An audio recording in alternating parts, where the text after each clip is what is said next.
Otep à tous, bien-aimés frères et sœurs. Le deal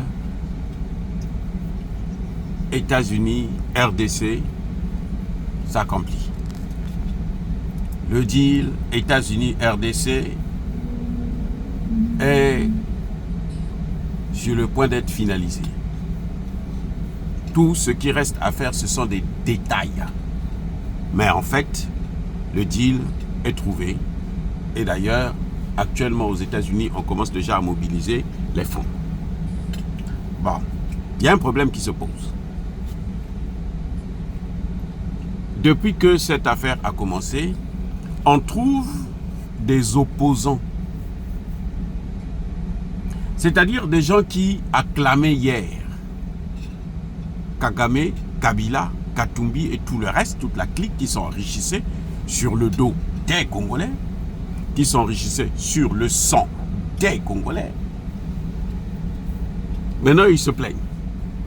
Mais il y a même des puissances occidentales qui ne sont pas contentes. Regardez-moi ça, ces imbéciles. Ce sont eux qui ont créé cette guerre. Ce sont eux qui ont privé la RDC de ce qui lui appartient de mieux. Ce sont eux qui ont massacré et pillé la RDC. Ce sont eux qui ont organisé tout ça, y compris les États-Unis, bien sûr. Hein, il faut pas l'oublier, il faut jamais l'oublier. Les États-Unis, ce sont eux qui avaient préparé ce plan. Et les Occidentaux ont travaillé avec eux pour mettre ça en application. Et aujourd'hui, nous voyons, par exemple, un homme comme Emmanuel Macron qui continue, qui est resté le seul soutien indéfectible plutôt, de Paul Kagame. Vous voyez? Donc, nous connaissons tout ça, nous voyons tout ça, nous savons ce qui se passe. Mais, les amis, maintenant, ils sont plus contents. Tout le monde se plaint. En fait, c'est ce qu'on appelle les larmes de crocodile. Les gens qui pleurent, oh la RDC va partir où? La RDC, vous allez me dire, ah mais toi tu as critiqué l'accord. Oui, j'ai critiqué l'accord, parce que l'accord n'est pas parfait. J'ai montré aux Africains ce qui vient, les conséquences de cet accord. Mais je n'ai pas dit que ce n'est pas bon de signer l'accord. C'est le mieux que Tshisekedi peut faire. En tout cas, pour Tshisekedi, c'est le mieux. Alors, il faut l'encourager. Pourquoi pleurer pour ça? Qui parmi vous, parmi les Congolais notamment, ou les Rwandais, qui mange ce cobalt-là? Qui mange le coltan? Écoutez, ce qui se passe exactement, c'est quoi? C'est que les Africains,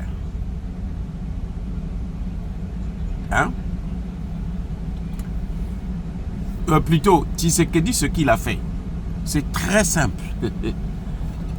Les Occidentaux, Américains, Français, Anglais, Allemands et autres, venaient prendre les matières premières au prix du sang des Congolais. Donc, on massacre des Congolais et on prend les matières premières. On prend des enfants, des petits-enfants, hein, des mineurs. On les envoie dans les champs de mines, sans aucune protection possible, pour gagner des croupinettes. Tshisekedi vient et dit, bon, écoutez, au lieu de venir nous tuer et voler les matières premières, les deux en même temps, prenez les matières premières et laissez-nous en vie. C'est la moindre des choses.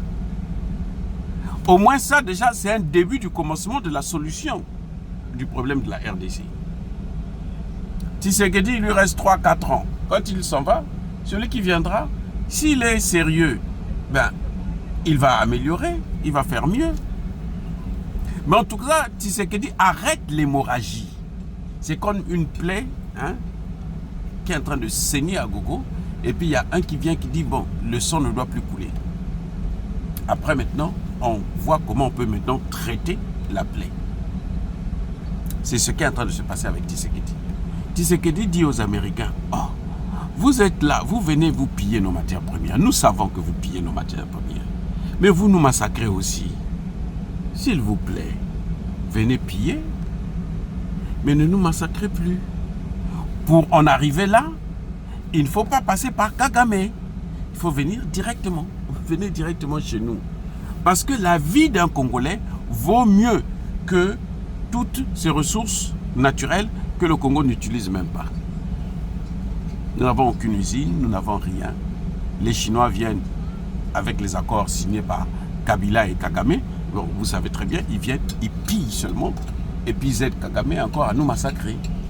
Cette fois-ci, les Américains disent non, bon, maintenant on a assez massacré, on va seulement piller, mais on ne va plus vous massacrer. Donc Tshisekedi sauve des vies humaines. En même temps, bon, il y a quelques petits avantages, quelques emplois qui vont être créés, le Congo va avoir un peu d'argent. Le Congo sera comme Kagame était, mais sans le sang des Congolais. Donc, ce que Kagame recevait là, ça ne va plus aller au Rwanda, ça va rester au Congo. Et pour les Congolais, j'espère que Tshisekedi va éloigner tous ces Rwandais-là qui sont venus dans le mixage, brassage, dans la jouissance de ce qui va, de ces revenus. C'est ça le vrai problème. Moi, pour moi, c'est ça qui m'inquiète le plus. Oui, mais sinon, en tout cas, la force de Tshisekedi, le succès de Tshisekedi, c'est d'avoir arrêté l'hémorragie. Il n'y aura plus de massacre.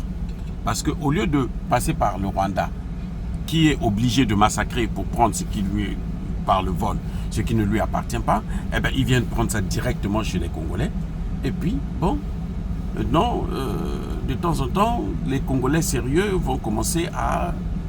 Il y a aussi un aspect qui est très important, c'est que cette armée qui a été corrompue jusqu'à la moelle épinière par les Occidentaux, par Paul Kagame, par Kabila, cette armée ne sera plus défaillante comme elle l'est aujourd'hui. Cette armée va commencer à être réformée. La vraie réforme de l'armée, c'est maintenant que ça va commencer parce que ce sont les Américains qui vont travailler maintenant avec cette armée au lieu de travailler avec l'armée de Kagame. Et quand Kagame va revenir avec son armée, eh bien, cette armée sera capable de mettre les forces du mal à genoux, KO.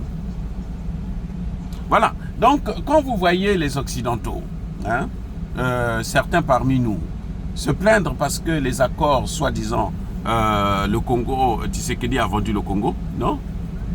Le Congo n'appartenait pas aux Congolais, il appartenait à Kagame et à Kabila. Le Congo leur appartenait. Bon, le cas de Kabila, il va être réglé, puisqu'on va déjà lui prendre tous ses avoirs, tous ses biens, hein, mobilier et immobilier, ça c'est déjà une très bonne chose. J'espère qu'on va bloquer tous ses comptes à l'étranger pour prendre tout son argent aussi. Ah oui, ce qu'on sait, eh oui, ce qu'il a donné aux Indiens là. Les Indiens, ils vont prendre ça maintenant parce que lui ne pourra pas revendiquer ça puisque ses comptes vont être bloqués partout à l'étranger. Il faudrait en arriver là. Celui qui ne fait pas ça, il n'a pas accès aux matières premières en RDC. C'est tout. La France déjà est exclue. Ça, c'est les Américains qui vont s'en occuper. Donald Trump, oh, j'ai confiance. Donald Trump, il est très bon. Il va gérer ça. Voilà. Donc, les amis, arrêtez de pleurer pour les matières premières que vous n'avez jamais eu accès. Cette fois-ci-là, ce sont les Congolais eux-mêmes qui donnent, qui vendent. Même s'ils vendent ça à vil prix, mais ce sont les Congolais eux-mêmes qui vendent et ce sont les Congolais qui vont bénéficier de ça. Ce ne sont plus les Rwandais qui vont en tirer profit. Vrai ou faux? Est-ce que ça, ce n'est pas une avancée? Ce n'est pas le meilleur contrat possible. Mais c'est mieux que celui que Kagame et Kabila avaient signé avec les Chinois. Maintenant, est-ce qu'il faudrait se dire que les Chinois doivent partir? Non. Il faudrait qu'il y ait cette concurrence-là. Il faudrait qu'il y ait les Chinois, il faudrait qu'il y ait les Américains. Là, nous voyons aussi les Japonais sont en train de rentrer parce que les Japonais viennent de signer un accord avec le gouvernement congolais.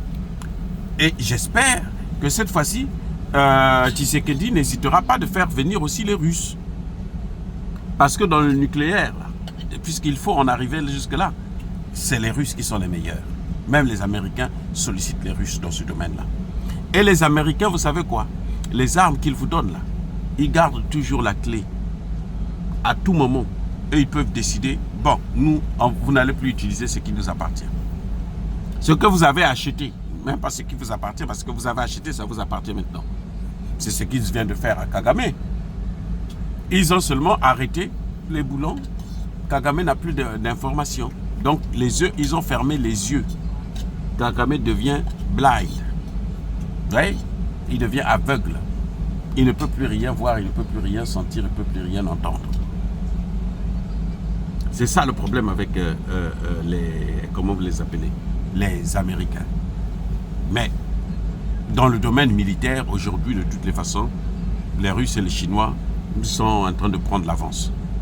Et c'est pas moi qui le dis, c'est le secrétaire d'État à la Défense qui le dit.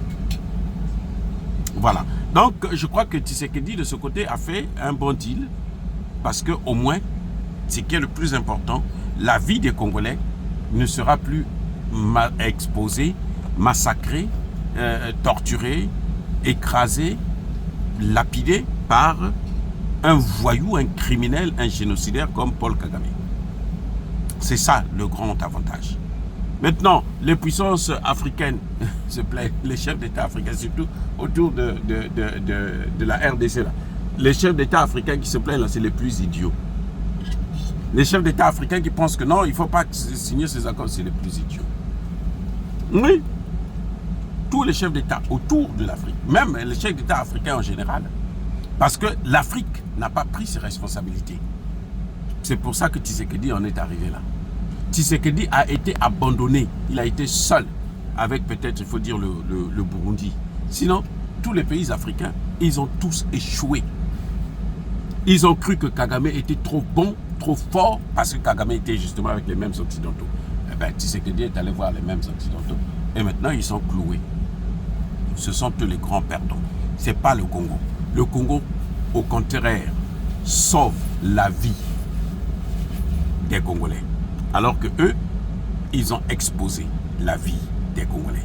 Soyez bénis, abondamment bénis par le Dieu des Kémites et par nos ancêtres angélisés, mais que tous ceux qui persécutent le continent africain le pillent et le déstabilisent, qu'ils soient noirs, blancs, chinois, arabes, juifs, indiens ou qui qu'ils soient punis, maudits, foudroyés, neutralisés, écrasés et passés par le Dieu des Kémites et par nos ancêtres angélisés. Vive l'Afrique éternelle, j'ai dit et j'assume.